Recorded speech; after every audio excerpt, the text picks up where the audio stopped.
Hello दोस्तों, देवभूमि उत्तराखंड से मैं दिनेश चंद तिवारी यूट्यूब के सभी अपने मित्रों का अपने YouTube channel JD smart learning पे हार्दिक स्वागत अभिनंदन करता हूँ।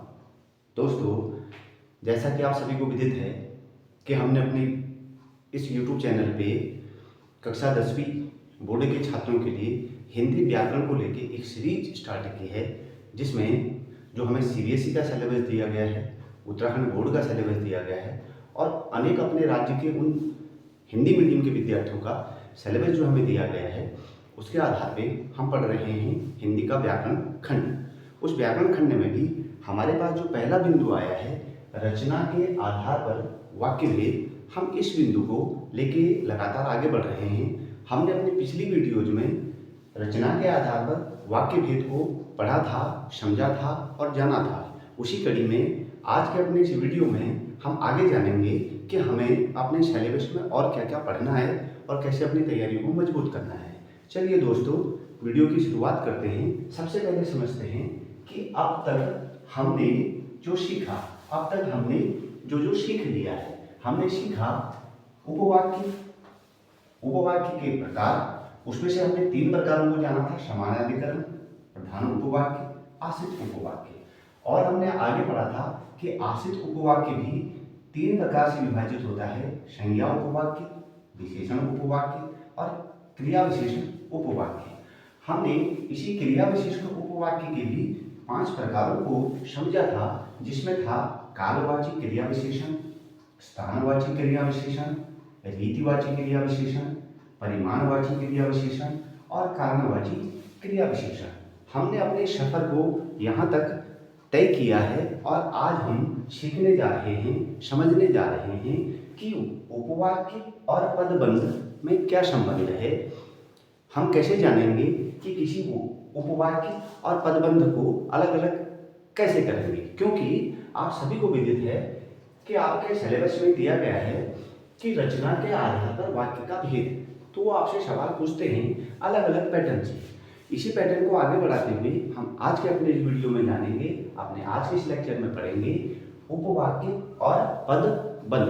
दोस्तों, आप सबसे पहले सोचिए पदबंध क्या हो सकता है, पदबंध किसे कहते हैं। देखिए, बोर्ड परीक्षा की तैयारी के लिए आपको अध्ययन बहुत बारीकी से करना होता है, क्योंकि आपको अगर अच्छे मार्क्स पाने हैं तो आपको एक एक बिंदु को समझना होगा और उनको समझ के आगे बढ़ना होगा। तो आइए समझते हैं सबसे पहले पद होता क्या है, क्योंकि बंध उसके साथ में जुड़ा हुआ शब्द है। पद और बंध तो 2 शब्द अलग अलग हैं।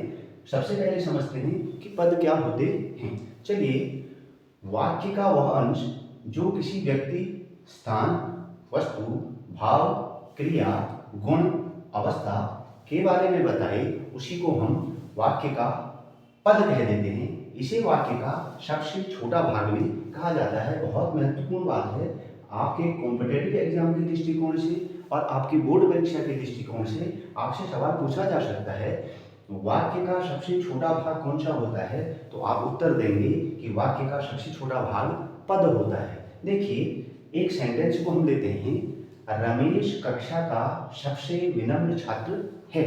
आपके अपनी कक्षा के सारे विद्यार्थी विनम्र छात्र हैं। देखिए तो जरा ध्यान से, क्या परिभाषा के आधार पर अपने को ये ठीक मिल रहा है?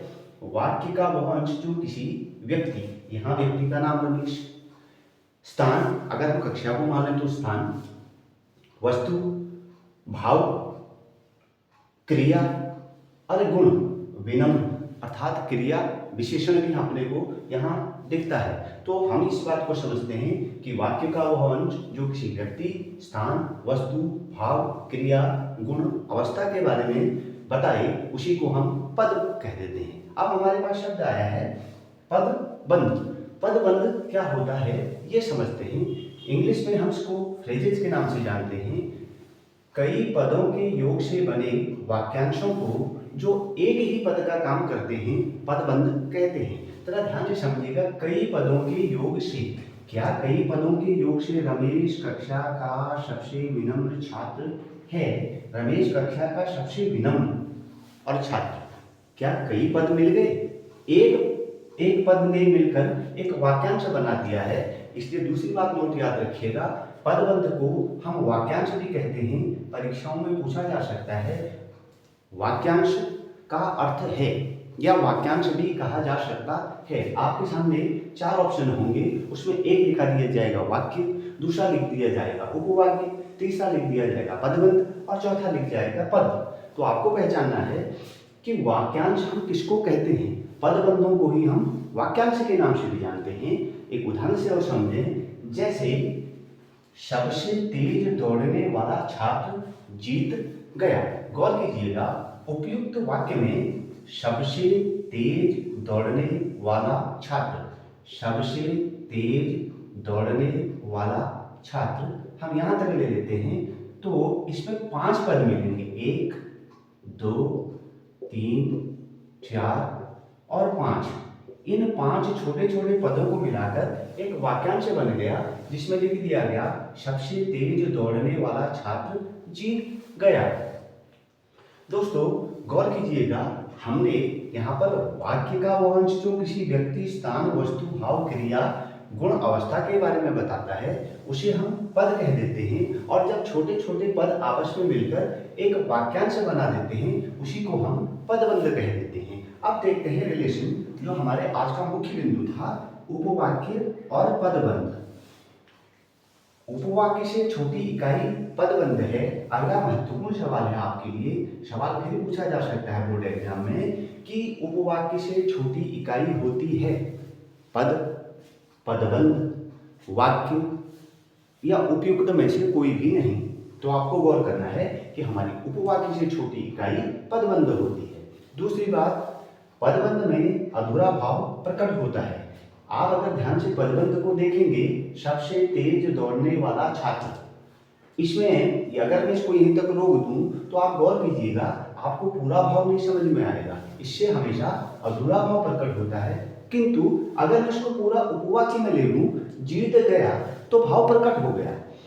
उपवाक्य में पूरा भाव प्रकट हो भी सकता है और कभी कभी नहीं भी हो सकता है। गौर कीजिएगा, आपने पिछले वाले चैप्टर में जब हम पढ़ रहे थे तो वहां पर हमने उपवाक्य को समझा था।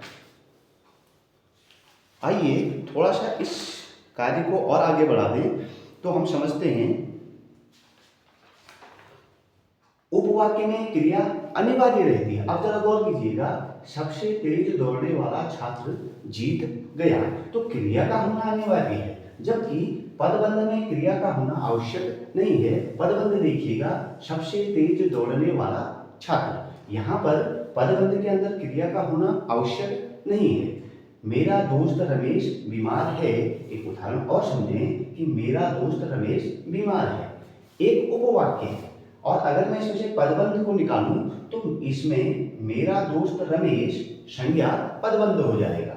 अर्थात हम कह सकते हैं कि उपवाक्य में क्रिया अनिवार्य रहती है और जबकि पदबंध में क्रिया का होना आवश्यक नहीं है। दोस्तों इसी क्रम को हम आगे बढ़ाएं, हम देखेंगे अब कि हमारे पास पदबंध के भी प्रकार आएंगे, क्योंकि अब जो आपका टॉपिक आने जा रहा है अगला, वो दिया गया है कि एक वाक्य से दूसरे वाक्य में परिवर्तन हम कैसे करेंगे। तो उसमें आप देखेंगे कि व्याकरण के कुछ निश्चित नियम होंगे जिनको आप फॉलो कर लेंगे तो आसानी से आप एक वाक्य से दूसरे वाक्य में बदलाव कर लेंगे। तो हम जानेंगे पदबंध भी 4 प्रकार के होते हैं। पहला संज्ञा पदबंध, दूसरा विशेषण पदबंध, तीसरा क्रिया पदबंध और चौथा क्रिया विशेषण पदबंध। ये चारों के चारों क्या होते हैं, इनकी परिभाषाएं क्या होती हैं और इनके बारे में और भी कुछ अनेक रोचक बातें, अनेक रोचक तथ्य जो हम जानेंगे अपनी आने वाली वीडियो में। तब तक इस वीडियो में बने रहने के लिए आप लोगों का बहुत बहुत धन्यवाद और आपसे अनुरोध है कि आप अपनी तैयारियों को धीरे धीरे आगे बढ़ाइए और मजबूत कीजिए और परीक्षाओं में अच्छे मार्क्स लेके पास होइए और अपना सपना साकार कीजिए। इन्हीं बातों के साथ थैंक यू वेरी मच।